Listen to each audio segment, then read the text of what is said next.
pastors who got into some financial troubles, not to do anything that he did wrong. And I asked all the pastors to see if they would like to support, and it was just beautiful to see how people just, hey, here's $100, here's $50, here's to support a fellow pastor. And those are legacies that we live. Even though this pastor will never know who gave, yet people gave, and it was beautiful to see. So the generosity, the decisions that we make, they leave a legacy as well. And then it impacts for future generations. There's an interesting proverb in the Bible that says, a good man leaves an inheritance to his children's children. And I would like to maybe even add to that, woman as well. It's not just a man, but a woman as well leaves a legacy to their children's children. And this doesn't only extend to our children, but to relatives, to friends, society, and God's cause. What is our legacy going to be? I'd like to tell you about the legacy of a church member. Now, this is not a church member from Manitoba, Saskatchewan. This is Peggy Barlow. She's from Ontario, and she passed away many years ago. And one day, she gave a phone call to the PGTS director. PGTS means Planned Giving and Trust Services. So I'm not going to say it again. I'll just say PGTS from now on. Planned Giving and Trust Services director. She gave a call to him, and his name is Alvin. And she says, I would like to talk to you about getting my will done. And so they met, and Peggy had come all the way from England to Canada. She was never married, and she was the last of her line. Everyone had passed away. And so Peggy said, I came to Canada for one specific reason. I came here to find a husband. And she says, I found Jesus instead. And she looked at me and she says, you know what? I think I came out far better ahead. And so Alvin just stayed quiet at that one because he's a husband and a father of two. But I guess she found Jesus, so you really can't lose once you find Jesus. But yet she still wanted to write a will. So they did her estate planning, and she says, whatever I have, I want to leave it to the conference camp. And he said, is there a specific reason why? And she says, well, you know what? I love children. And somebody actually took me up to the camp, and when I was there and I saw what was going on and all the program for the children, she says, you know, I was able to be part of what is going on, and I wanted to help impact the lives of these young people. She has no children, she has no living relatives, but she wanted to help the children.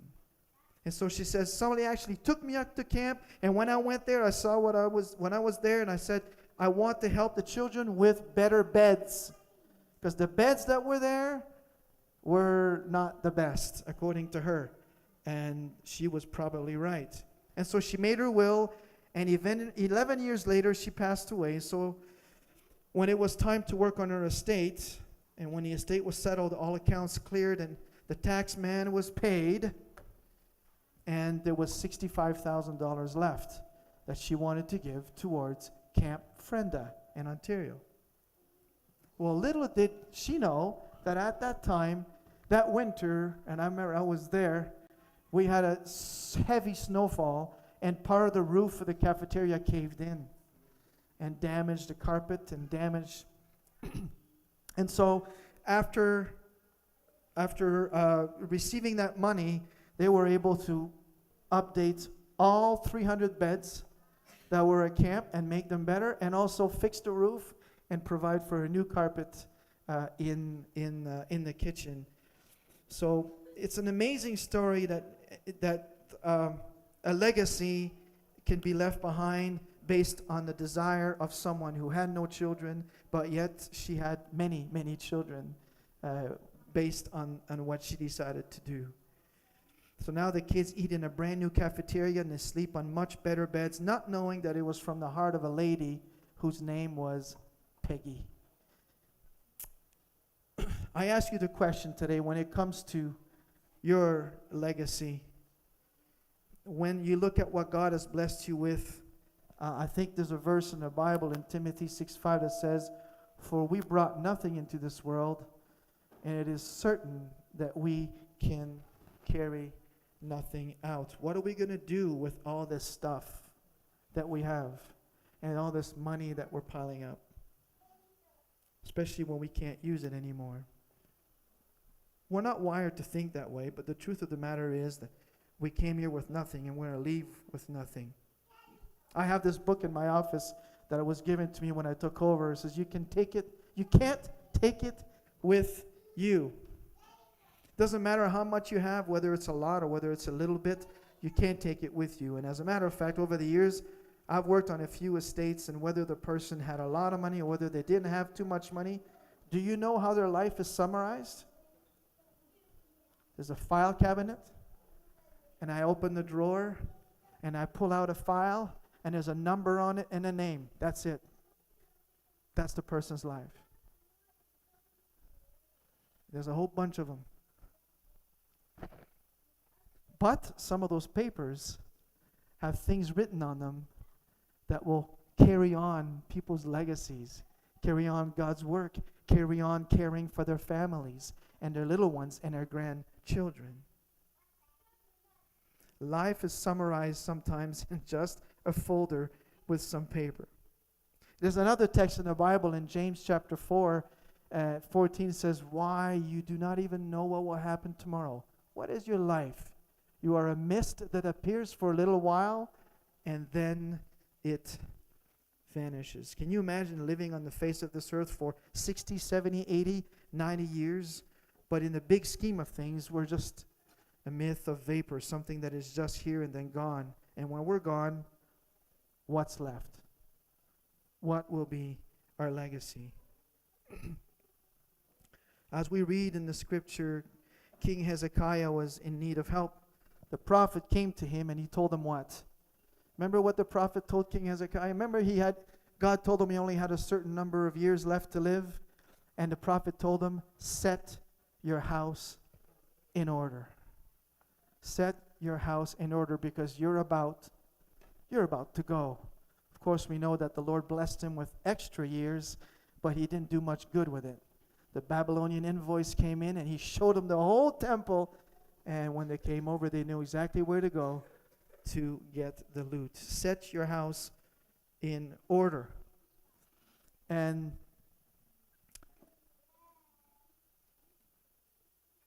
as we read in the scriptures, Hezekiah was in need of help, and the prophet came to him and told him to set his house in order. So when it comes to legacy, there's a document that we can use that will help us to do that. And that document is a will.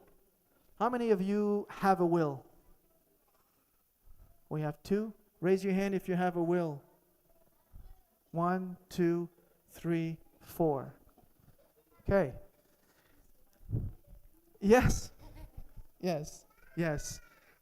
So I'll give you a little bit of information on what that is and how you can get one done. A will is basically a legal document that is properly signed and witnessed that has basically 3 things on them: who you are, and what you have, and where you want it to go. Does that make sense? Who you are, what you have. Who you are will include your children, your family, and then what you have will include your financial wealth, your properties, your life insurances, all the things that you hope to live on for the rest of your life and hope to pass on to the people you love and to entities and beneficiaries that you love. And then you can actually write on there how you want those things to be given out. It doesn't matter whether you're a multimillionaire or whether you're just an average person like me. That document is going to say the exact same thing. It may have a few more zeros on certain documents than others, but it's going to say the exact same thing. Who you are, who you want to benefit from and how you want them to benefit from what you have. So if you know who you are, if you know what you have, and if you know what you want to do with what you have, you're on your way to creating this document. And it may seem daunting, but it's really not. It's not too bad. I say this now, but I'm going to be honest, because I don't have a will either. But yeah, no, I'm going to be honest. I've been working on it for 3 years with my wife, but we can't agree on where some of these things are going to go. And so when we start fighting with our fists, we stop, and then we'll get back to it in a month or two.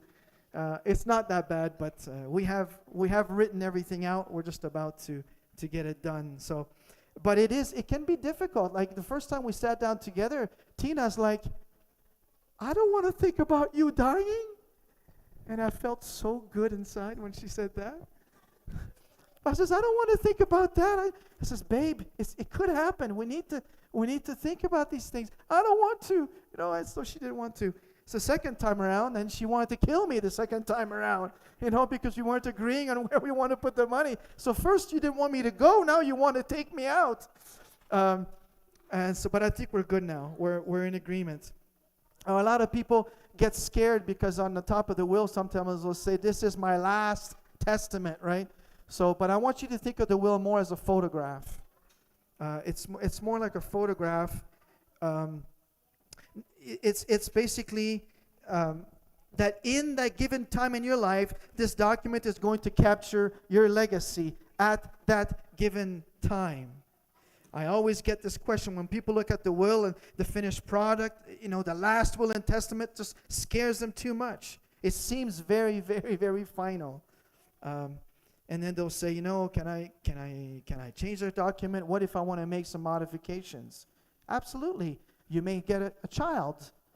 You may get a grandchild, and you may want to revisit your will because now you want some of your wealth to go to them. And so things change, and when things change, your will can change too. That's just that's fine. That's the way it works. So if you do this document and you've already done this document, and your circumstances in life change, this document should also change as well, because it should always be done in the manner that suits your need at the time that you are living. I don't recommend changing it every 3 weeks because it does cost you some money, and so when there's major life changes in your life, then it's definitely wise to look into it. Why do we say that it needs to suit your need? Well, you can tell a lot about somebody when you take a look at their will. Look at Peggy, for example. She wanted the children to benefit from her wealth. That tells a lot about a person, right? So you'll see clearly in a document that who they love. That'll be very clear. You'll see in the document what they care about.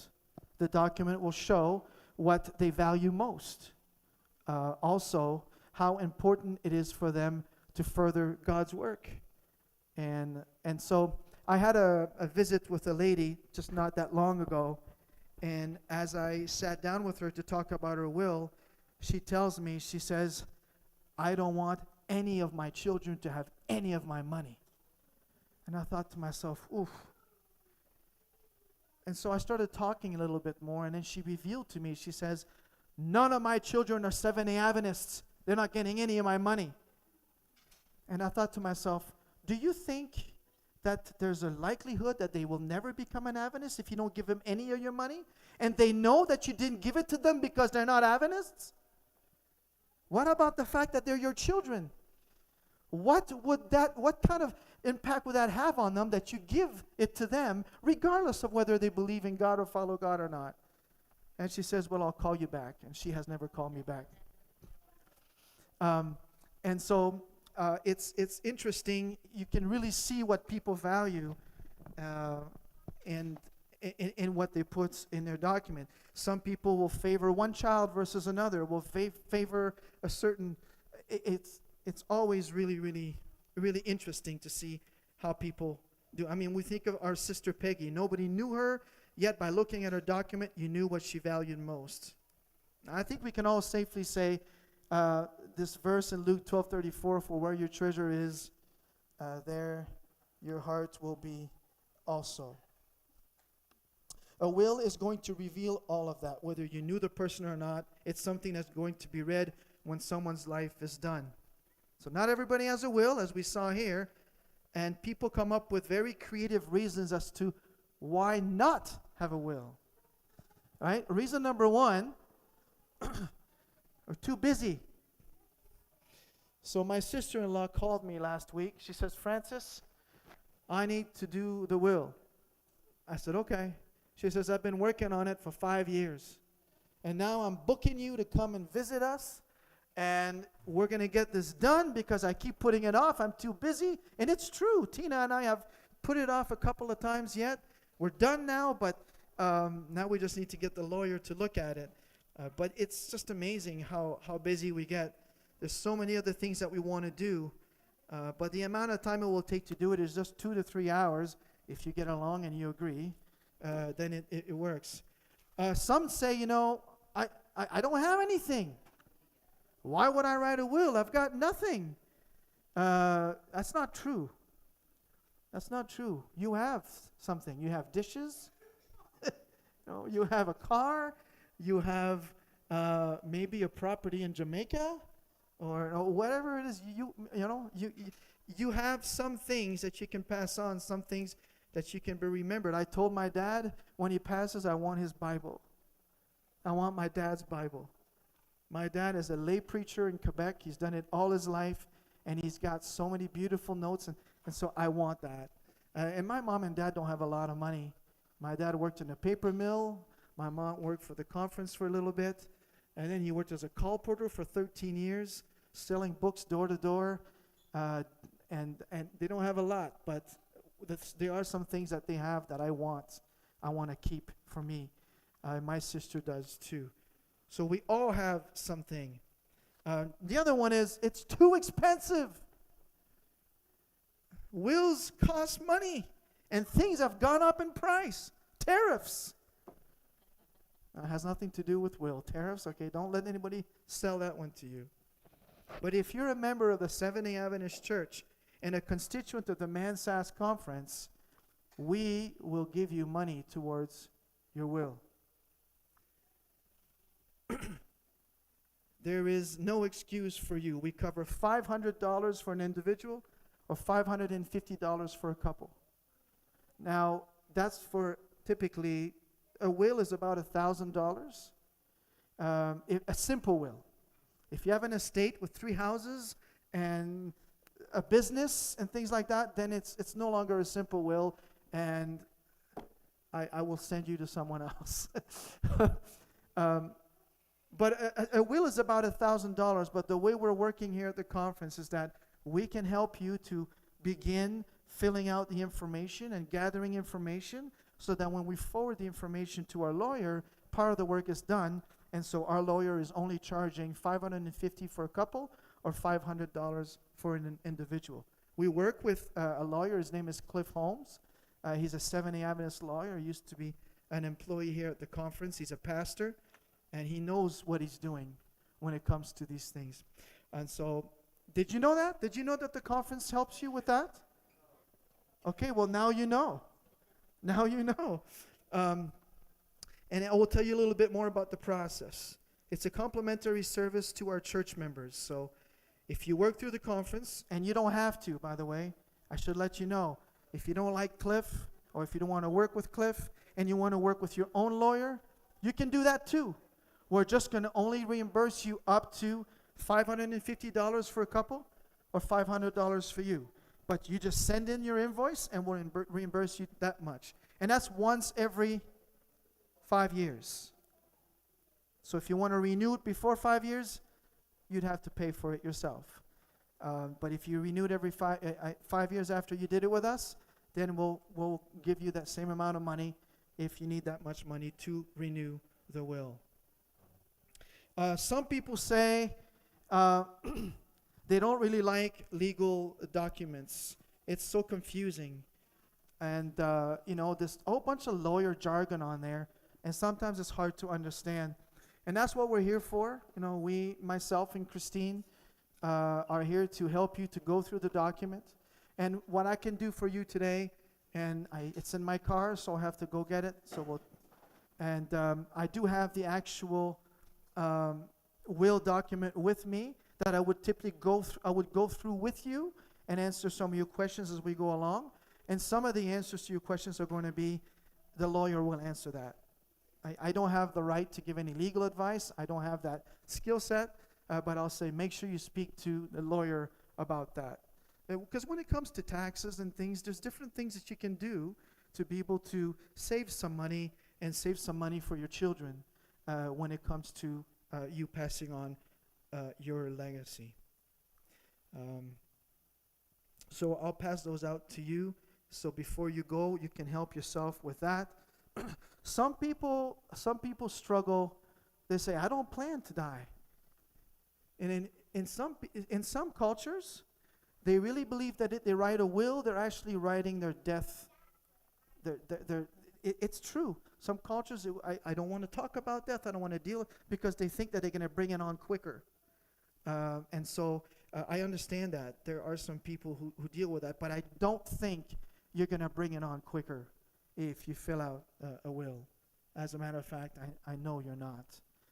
But that's something that you may have to wrestle with. And then, of course, there's the same idea against superstition, that if I fill it out, it's actually going to happen to me. I'm going to die. Ellen G. White says this. She says, wills should be made in a manner to stand the test of law. So not only should we make wills, but they should also be done properly. Some people will just write a will in a napkin somewhere and put it in a corner in a drawer.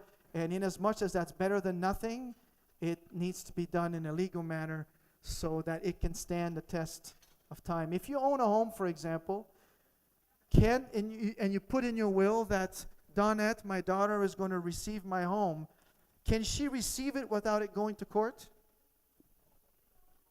It has to go to probate, correct. And so there's certain things that you just can't, like it will have to go to court. And if there isn't a document that is legally done, that is properly witnessed, then probate's going to become a lot more difficult. Having this legal document gives you a leg up. So make sure that it's done, and then it's done legally, so that it will not only be good today, but 20 years from now, it'll still be good. So she also said that death will not come one day sooner. That's what she says. Death will not come one day sooner, brethren, because you have made your will. So there must have been some people that she knew that thought, if I do my will, I'm writing my death sentence. But let's look at some reasons as to why people actually do a will. Did you know that a lot of people start writing wills when somebody in their family dies? Why is that? Why do they then write their own will? Because it was living hell when that person died and there wasn't a will.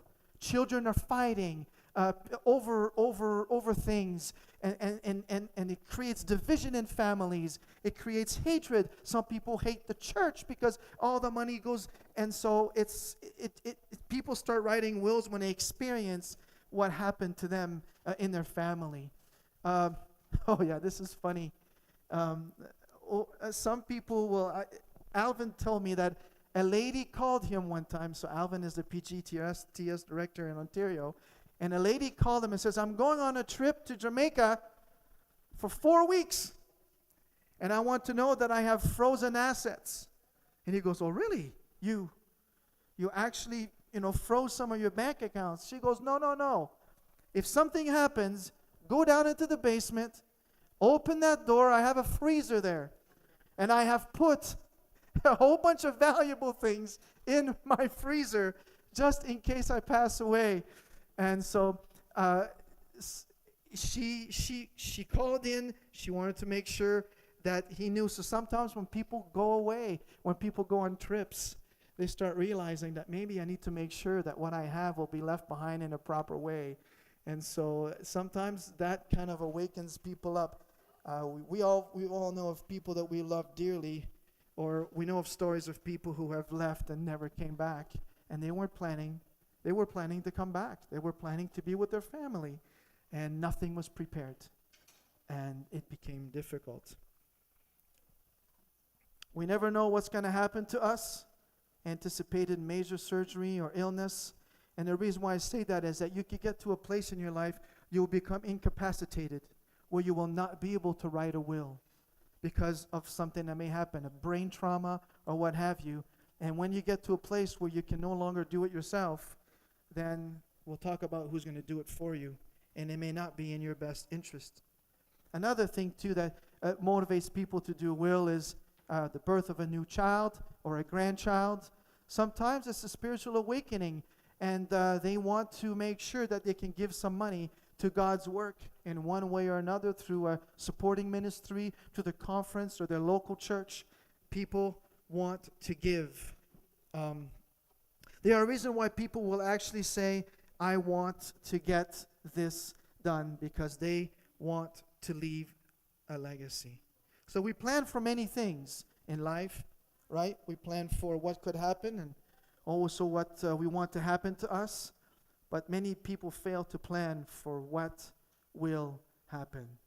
We plan for what could happen, what we want to happen, but not for what will happen.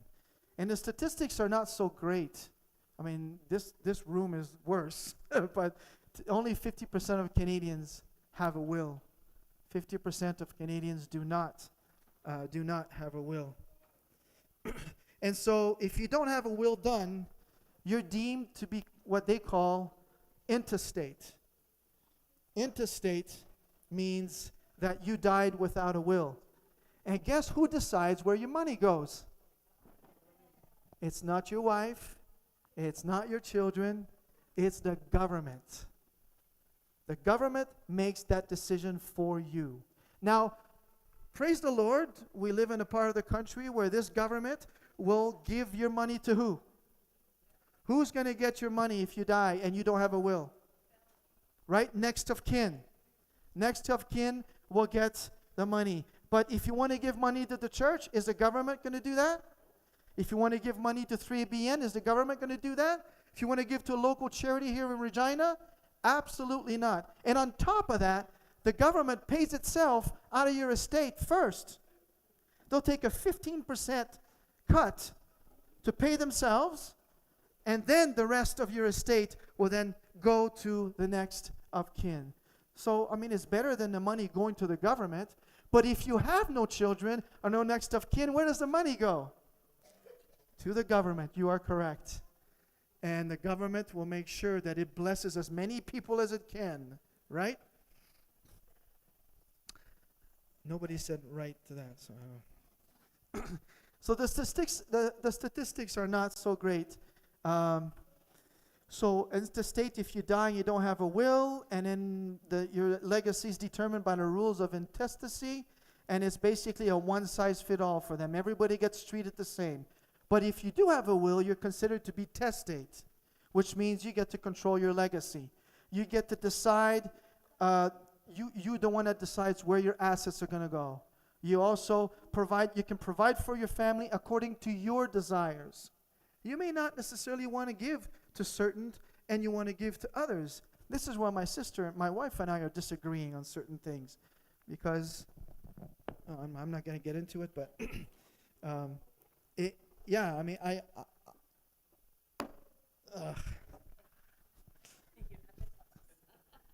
No. You know, on my wife's side, there is no. She has two sisters, and none of them have children. We don't have children either. Oh, okay. So she wants me to write her in my will. Yeah, no, my kids. I notice how quick she is here. And then earlier on, the pastor wanted to take money from Zacchaeus, right, and give it to the church. So I see a pattern here. So you get, my sister has 3 children. But my sister is doing very well financially. And so I'm like, babe, let's give it all to the church. She's like, no. And so we're kind of arguing over this a little bit and seeing where it'll go. But you also don't even have to give it to your children. You can give it to Lynette. You can give it to a neighbor. There's somebody who willed money to a neighbor. They've built a relationship for 60 years. The neighbor's taking care, babysat the children, has done this and has done that. You can give it to whoever you want, but at least take care of your own first, right? Unless they don't need it. That's my argument, but they always appreciate it. They always appreciate it. You decide who's going to administer your estate. Whoever is going to be what we call the executor of your estate needs to know your values, and you need to know that this person will die for those values, just like you. Because you don't want somebody to handle your money after, so, well, you know what, she wants to give it there, but I'm going to give it there. No, you want to know that this person will be true to what you wrote in your will. Very, very important. As a matter of fact, this is something that you need to know as well. I don't know if you guys have more than one executor, but you should have more than one executor in your will. In case that person passes or that person decides that they don't want to do it after you die. And so we want to have alternates just in case. Because they may tell you, yes, I'll do it. And then you pass away and they're like, oh, I have to deal with taxes and this and that. So make sure you have more than one that you select to administer. You have your first one, and that's the first one they'll go to. And then you have an alternate that will have the same values as you and put the money where you want it to go. You may propose to the court your desired guardians. If your children are at a certain age, well, they're going to choose who they want if you're intestate. But if you're testate, you get to decide who's going to take care of your children.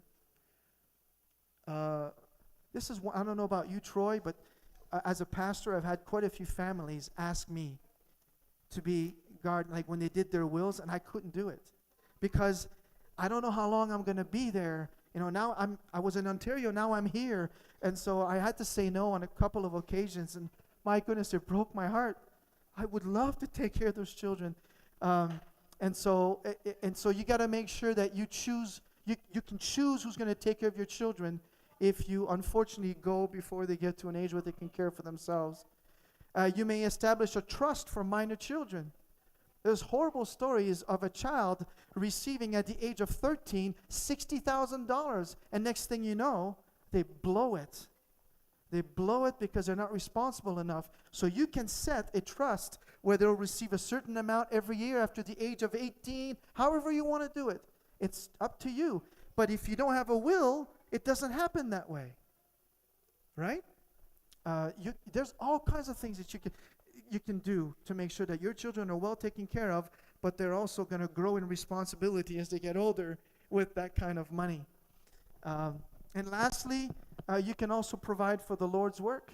You can provide for charities that you support, that you love, that you approve, and you can't do that if you don't have your will put in place.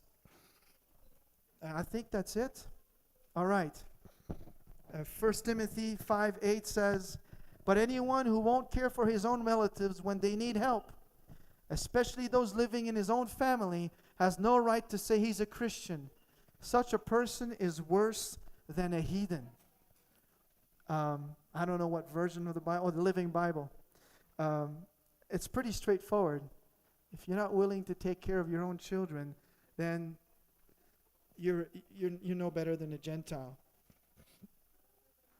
Imagine if Peggy would have died intestate. She wouldn't have been able to leave a legacy for all those children. It would have just gone to the government. Sister Peggy had nobody, and if she had not done it, the money would have gone to the government. So, although I'm fairly new at this as a PGTS director, and this is my first presentation, I've had several conversations with church members who were interested in a will. And some of those conversations left me cringing a little bit as to how people are so willing to ostracize their children and instead to give it to the church. And I told that lady, I said, give to your children just as much, even less than to the church. Can you imagine? All of these children have left the church, and now she's going to give all of her money to the church. What's the likelihood of these children coming back to church? Ever going to church? And I'm also amazed at, I'm not going to say it. Troy, stop me. Stop me.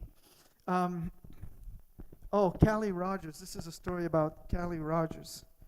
I want to tell you a story about when it comes to families. So 20 years ago, this young girl by the name of as Callie Rogers was in the United Kingdom, and so in the UK, you can play the lottery at the age of 16. I don't know if it's still the same now. And so at the age of 16, she played, and she won over $3 million, 16 years old. Now, you'd think getting this sum of money would have set her for life. But in 6 years, it was all gone. She blew it on cocaine, shopping, and cosmetic surgery. She was manipulated by men for money. She became so depressed that she attempted suicide 3 times. As a single mother, she had to live with her mother and work 3 cleaning jobs to make ends meet. When the story broke, she was a single mother living with her mom. So they asked her, and they said, "What are your thoughts on all of this?" And she said she was too young. I was too young to cope with suddenly having that amount in the bank. And when I'd come from nothing, you don't realize the pressure that comes with it. And she says, "I should have just given the money back to them. I was so immature to have been entrusted with a fortune. I might as well have thrown it down the toilet." So, what's the story now? In 2018, she was approached again, and her son is disabled, and now he could not function properly. She was struggling to provide for him. It's so important. She says, "I have 2 nieces and 1 nephew, and now he has his first child, and I don't know what's going to happen to the rest of my life. I don't know how much money I'm going to have, but one thing that I'm doing is that she decided that she would start to put a little bit of money aside to start saving and giving to her children, and she wrote a will. Imagine if she would have wrote a will when she was 17 years old. Who knows what would have happened? She would have put some money aside already. And so the story is not a pretty one. So we have to be careful when we give money to young children, that you know your children, you know their characters, you know what they can handle, and you just need to be wise in how you divvy that up. I know how many of you are dedicated to the cause of God. You give your time to the church in ways that are incalculable. You help, you work in evangelism and sharing the gospel with people. You send some of you send your children to Christian schools if you're able, and you help with people with small sums here and there.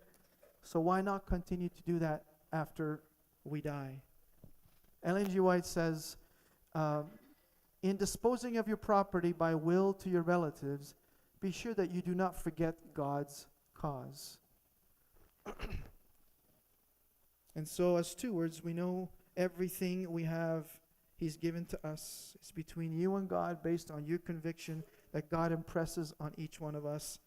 But we must take care of our families, and we can also remember the cause of God.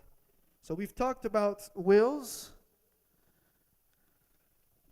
Now I'd like to talk about POA, the power of attorney for personal care. There are 2 documents that are extremely important to add along with your will, and those are the powers of attorney. The first one is the power of attorney for personal care. It deals with your health. And the second one is the power of attorney for property management, and that deals with your finances. Again, we quote from Ellen G. White. She says, "Many are not exercised upon the subject of making their wills where they are in apparent health. This precaution should be taken.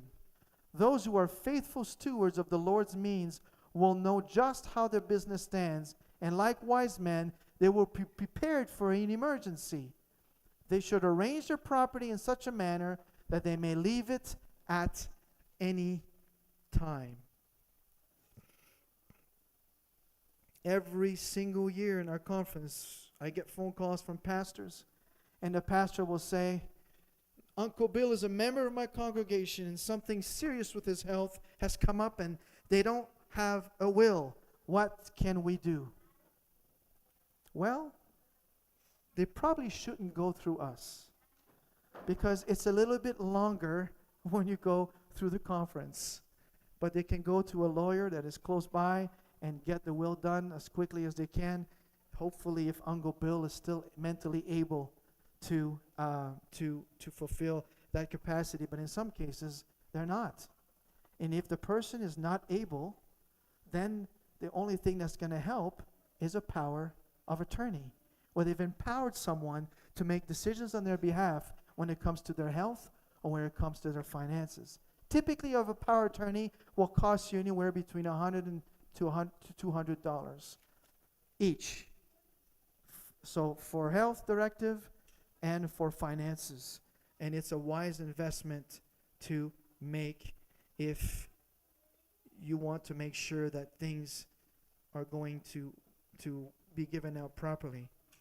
They says the situation doesn't look good, and so because they're in urgent need, they need to find a lawyer. And some people will sometimes just say, well, you know what, he's going to get better. He's going to get better, and he'll be able to do this. God's going to heal him, and I believe that I will be able to overcome those obstacles in my life. And there's one of two things that happen. Sometimes they do get better, and sometimes it works out. But sometimes they don't get better, and it doesn't work out. So when it comes to the power of attorney, the will is going to kick in when we pass away. Of a power of attorney protects you now. So let's say something happened and you're now facing a medical challenge. You're now in a hospital and you cannot speak. You can't articulate. You're in a coma. You cannot communicate with anybody in a hospital. Then who's going to do that for you? The doctors are not going to listen to you hardly, even though you love him and you're his elder. He's not going to say, well, what do you want us to do, Brother Kayomba? Even the pastor, even a doctor. The only person they're going to listen to is a person who has a power of attorney that has been designed and done and drafted by a lawyer to protect you. My parents have given me the power of attorney for property management, and they've given power of attorney to my sister for their health directives because my sister's a nurse. And I'm rich. No, I don't know why they gave me management of their money, but they gave that to me, and they gave that to Julie, my sister.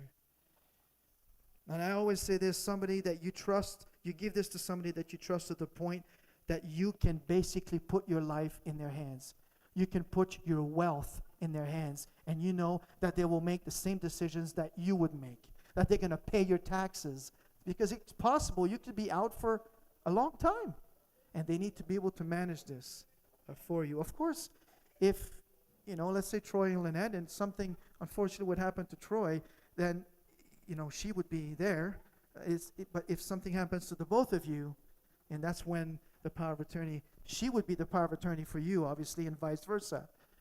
But if you're both incapacitated, then that's when it becomes really important. So the second document deals with your property. This one is the same scenario. If you're in a coma, and now guess what? Your bills need to be paid. It may be tax season.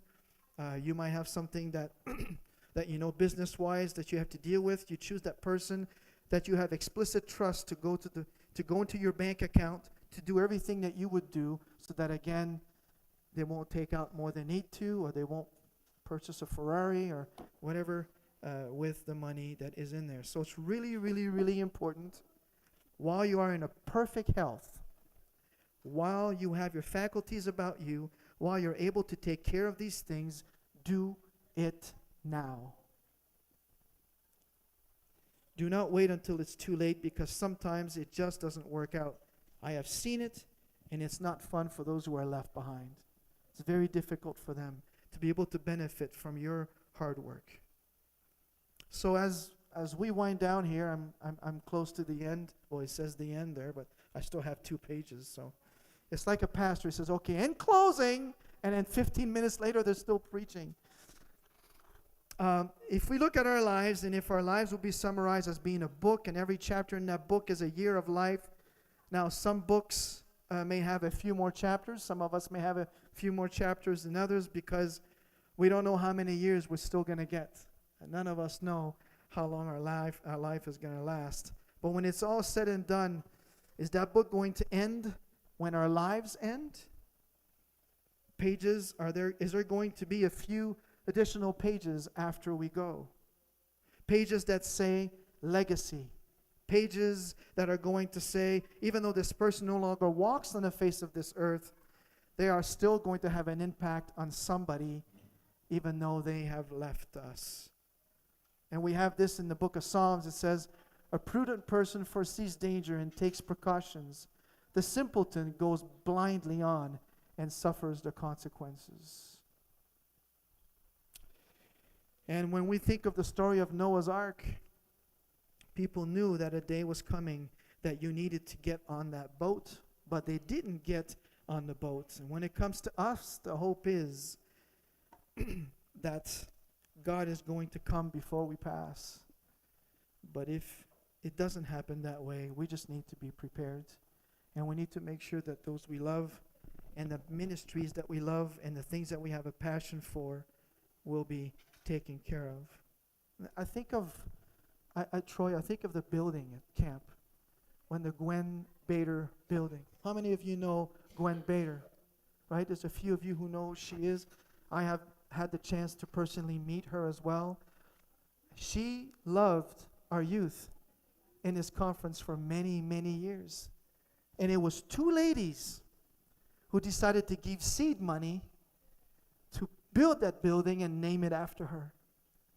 And then, of course, more money came in, and the conference gave in some money. But it was 2 ladies who gave money, and they decided to leave their legacy while they were still living. And so that this building could commemorate a woman who has impacted a lot of young people in this conference, some of which are pastors now today, Maciel Davila and some others. And so the legacy that we leave says a lot about what we care and what we love and what we value. Because when we're gone, somebody has to be there to do everything. And when we're organized, when we have all these things in place, it's really going to make the process a lot easier for everyone. And so I want to just share with you a little bit of the process, how it goes. Just in case you have some questions, I'll leave some room for that after. But if you've never done this before, and then you have your own lawyer, I want you to go where you feel the most comfortable. Some of you may have a lawyer you know that you want to work with. You don't have to work with a conference lawyer. You can work with, and it's going to be faster if you work with your own lawyer than if you work with us. The process is a little bit longer. But if you work with us, I can provide you with the document digitally. You can fill it with your spouse and fill it together. And if you have any questions, I'd be happy to help you with those questions. I'm even willing to come and visit you at your home to talk about this if I'm able to. Saskatoon is a long ways away, but not too far from here. And then I can just sleep over at Troy's house and get some pierogies. But we can do that as well to help you go through it. We can do it on Zoom. And then what I do is I forward this document. Some of this document has sensitive information on it. Your financial wealth, the people that you want to give your wealth to, also other beneficiaries. Some people give to their local church. We had a church recently that just received $60,000 in a will. And the church was able to redo their windows because the member says, I want it to the church to do whatever they want with it. Some will specifically say, I wanted to give it to the church, and I want you to plant flowers with it every year. Like, they're very specific. You can be very specific as what they will do with that money. Some people we just received a farm this week. The conference, somebody gave a farm to the conference on their will. And then they basically says, you can do with it as you wish. We just want to make sure that it will go to evangelism. As far as evangelism, but we're not going to tell you specifically what. And so then what I'll do is I will forward it. If you want to work with a lawyer, I will forward the filled out document to the lawyer, and then they will connect with you. And either you meet on Zoom, because he is in North Battleford, is where Cliff Home is with Matrix Law Group. And he will work with you online to make sure that all your wishes are put in a legal way on this document. And then you will have to have 2 witnesses with you at the time that you meet with him, so that he can witness you, having the witnesses witnessing you, and then those will be on the document. And then after this, you have several choices. You can leave your will with Matrix Law Group. You can leave your will at the conference. We have a vault there where we have wills, a huge vault with people's wills and estates. We can keep it for you, and you can keep it there. It's in a safe because it can't be destroyed by fire. That's why we put them in those fire-safe safes. Or you can keep it yourself, which I don't recommend. Mom and Dad have their will in their house, somewhere in the closet. And I said, Mom, put it somewhere else. Put it in a bank vault or something, You don't want that to be destroyed. But they refused to listen to their beloved son. So that's how it works. That's how we do it. If you do go with your own lawyer, then you simply just send us at the conference the invoice. If it's $3,000 it costs you, we'll give you how much? $500 if it's just you, or $550 if it's for your couple. Once every 5 years. And if you do get a POA and all that, that's on you, right? That'll be on top of the cost of the will, but at least we're getting you started. So we're happy to help you go through the process to fill. Some of the words, I'll go to the car and get those packages for those of you who want to have a look at it. Some of the words and the terms on there can be a little complicated, and so I'm there to help if I can, and then if I can't, then the lawyer will help you through that process. So that's the end of my presentation for today, but I'd like to open up the floor if you have any questions about the process or about wills. Any questions that you have, I'd be happy to. I'm going to let Hartley answer all those questions for you, and then I'll go to the car and get my bag. He's part of the trust committee, and he works with numbers all the time. So, any questions? Any comments? Oh man, that was good. We have one from the guy who's supposed to answer the questions. Don't know as much as Pastor Francis. What do they consider next of kin? Who is it? What do you talking about? The government next of kin? I don't know. It's a family member, but I don't know who they would go to. Would it be a brother, a sister, a son? Probably the closest would be children. Yeah. Yeah. So it wouldn't be spouse because it automatically goes to your spouse. So it would be your eldest. Yeah. If you're married, then it automatically goes to your spouse. Thank you. So eldest child. Yeah. I think that's child of mine will be my next of kin. Got you. Or your proxy. I think the government, typically, if you have 3 children, they'll split it amongst the 3. They're not just going to give it to the eldest. Yeah, they'll just split it amongst the 3.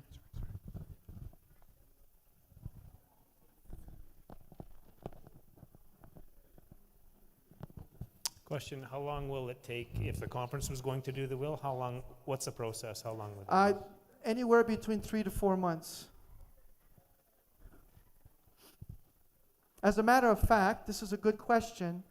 The document, the will guide that we use says that if you don't get it done within 3 months, you have to pay for it. Because you don't want to be dragging this with the lawyers working with you, and then you're working with a lawyer, and then 7 months later you call him back, okay, I'm ready to, no, because then he has to go back and redo all the looking at your document, and so he wants to get it done within 3 months. And so if... how long would it take? It may be a little bit shorter, because the reason why it's longer here is you're going through us first. And the reason why you're going through us first is that we can save some labor to the lawyer in gathering information.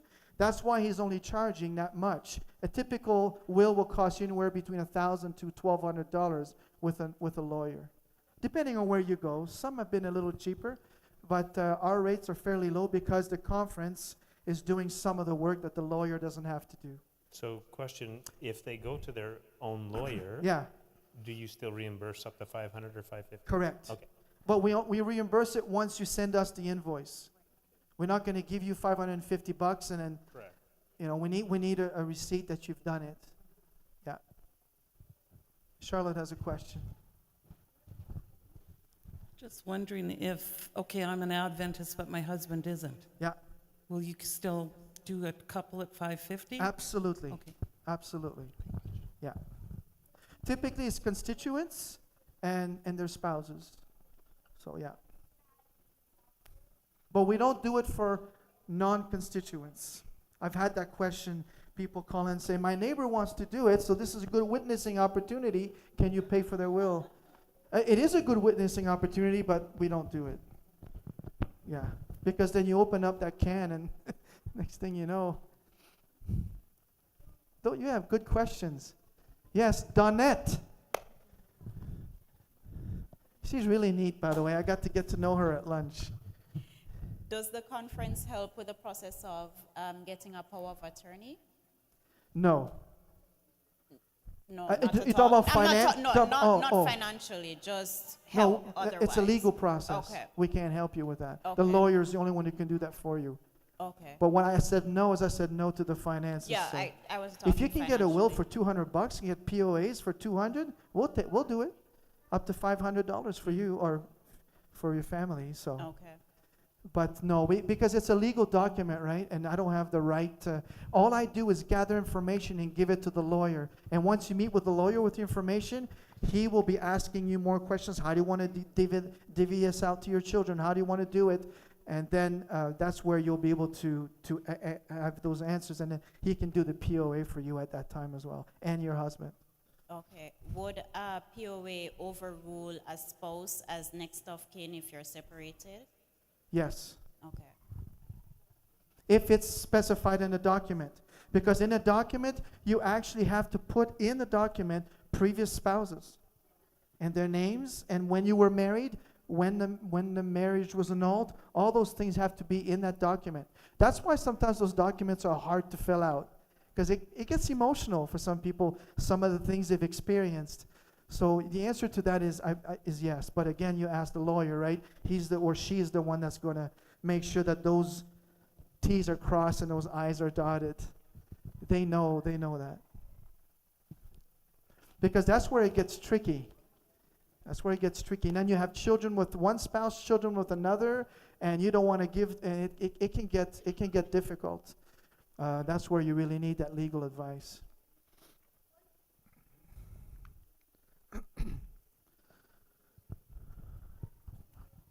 Any other questions? So if we're done, I will go to the car and grab those will guides. And if any of you want to grab those and have a look at those, that's fine.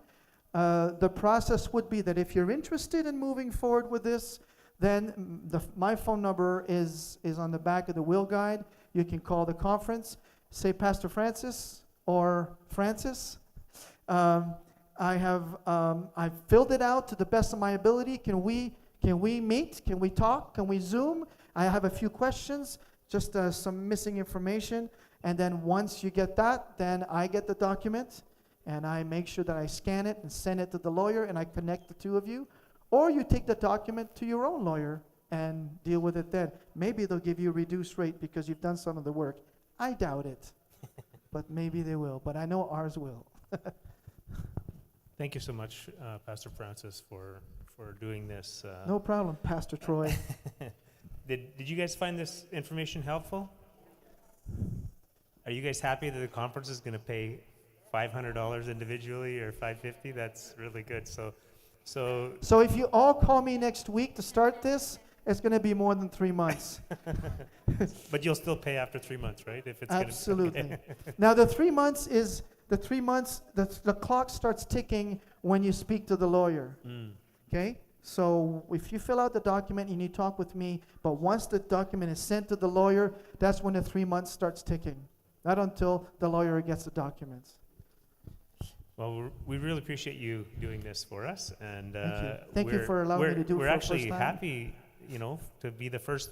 Yes, you We are. broke the ice for you, so Yes, now, you did. now as you go along You from church did. to church, you're just gonna leave your notes behind and And you'll just just wing it. Eh? freestyle. But please do let me know if there's anything I can improve. If there's more information you would like to receive, let me know so I can make this better. I welcome any constructive criticism. On behalf of Spirit of Truth, thank you for preaching to us today and for doing the presentation. So we just want to give you a little gift here, Ooh, that's heavy. and I just want to show you what he's getting. So he's getting some sourdough bread from. Can I pull this out yeah, or go no? ahead. Yeah, No? yeah, pull it out. Yeah, Okay. yeah. What is,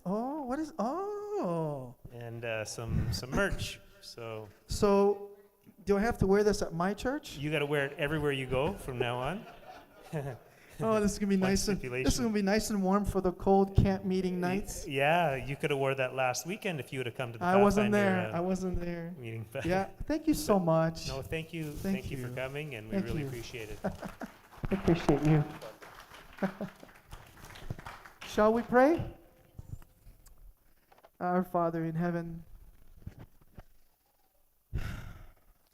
we've been doing this thing for a while of coming to church, worshiping you, leading in ministries inside and outside the church. And Lord, we believe that we have a fire in our bones because of what you have done for us by giving us your Son, Jesus Christ, to die on the cross for us. We cannot be silent. We cannot be ignorant of the goodness that you have given us.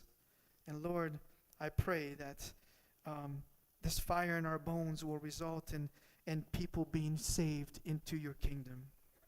Lord, as we grow old and as we look at the blessings that you have given us, I pray that you'll give us the wisdom to know how to leave our legacy behind, so that the things that we care for and the things that you care for can parallel it as we continue to give back of what you have so graciously given us.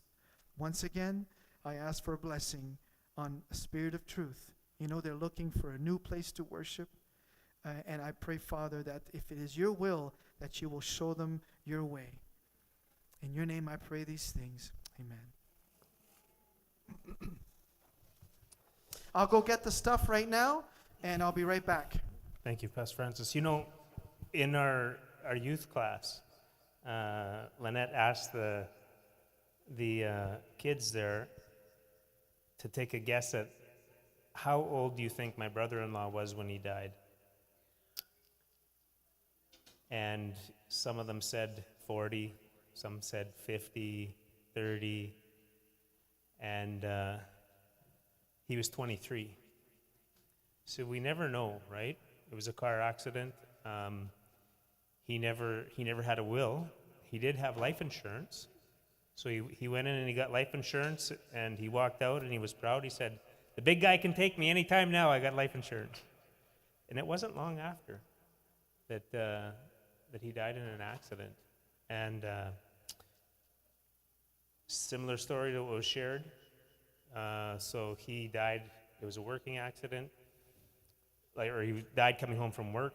So compensation then paid into a pot for the kids. And when they turned 18, there was a lump sum of money there, probably 100 and some thousand. And less than 2 years, probably less than a year, it was all gone. And so if we don't set up something in place for our children, a means of, until they get to an age where they can manage what they have, but it's important because they told us, looking back, I wish I could have put it toward the house, right? But in the meantime, they just weren't ready to receive that amount of money. My cousin, 19 years old, car accident. So we never know.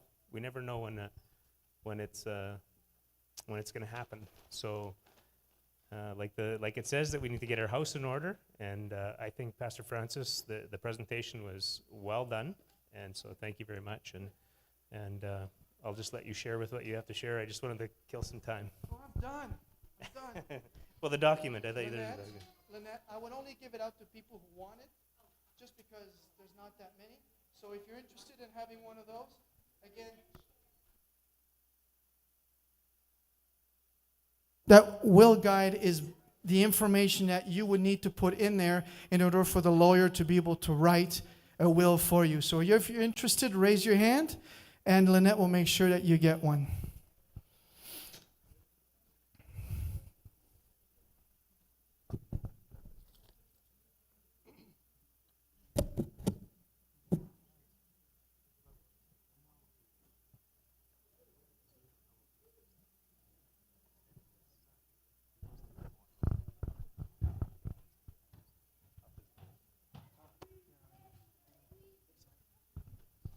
I had a young man by the age of 27 who was my first will, first process that I ever did with someone from this conference, 27 years old, and he wrote a will. He's a nurse. He doesn't have a lot of money, but he has a muscle car that he wants to make sure he knows where it's going to go, who's going to go to. And so already at his age, he wanted to make sure that that was in the will. 27 years old, he has a will. He just got married. So now he has to rewrite it. But nonetheless, for him, it was important to write a will early on in his life so that the things that he loves and is passionate about can be passed on to the people he loves and is passionate about. So again, you can, if you're interested and want to move forward, you can put the information in that if you wish, or you can simply call me or Christine and we'll walk you through it page by page so that you know what kind of information to put in there. All right?